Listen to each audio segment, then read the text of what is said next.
J'ai dit d'abord d'inspiration salafiste. Ce mot d'ailleurs, je ne l'ai pas inventé. Il a été dans la bouche du procureur avant moi, en première instance, quand il y a eu une mesure de fermeture de cette école, puisqu'il faut savoir qu'en première instance, cette école a été déclarée fermée donc par le pouvoir judiciaire. Désormais, c'est en appel, et comme l'appel est suspensif, eh bien, l'école continue à fonctionner. Ce qui ne me paraît pas du tout souhaitable. C'est mon devoir de protéger les enfants, bien sûr, c'est le premier critère, mais c'est aussi mon devoir de protéger la société.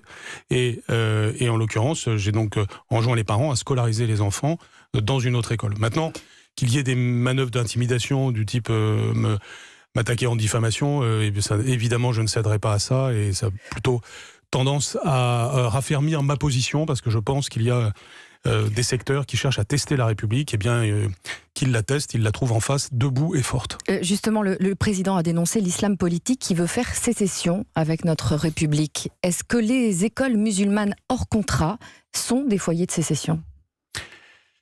Ça peut être le cas, bien sûr. Pas toujours. Il faut regarder au cas par cas. On ne doit pas avoir une vision aveugle. Je ne mets pas un signe égal entre musulmans et islamisme radical. Au contraire, il faut au contraire, dans notre société, encourager tous ceux qui veulent vivre leur foi de manière normale et dans le respect des valeurs de la République. Donc on ne doit surtout pas dire que tous sont à mettre dans le même panier. Par contre, il faut avoir une vigilance. Il ne faut pas faire semblant de ne pas voir le danger que peuvent représenter certaines dérives. Et donc, au cas par cas, les équipes de l'Éducation nationale regardent ce qu'il en est. Nous avons voté une loi l'année dernière pour nous permettre d'empêcher les ouvertures. Donc nous avons pu beaucoup plus empêcher d'ouverture que ça n'avait été le cas dans le passé. Et maintenant, nous faisons aussi des fermetures.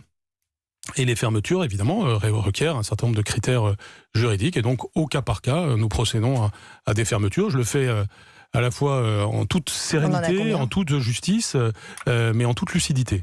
Combien de fermetures ? Alors, on en est déjà à 3, mais je ne peux pas vous dire les fermetures du futur. Par définition, c'est au cas par cas, donc ça dépend. Mais en tout cas, on instruit les dossiers de façon à arriver à des conclusions concrètes et pratiques.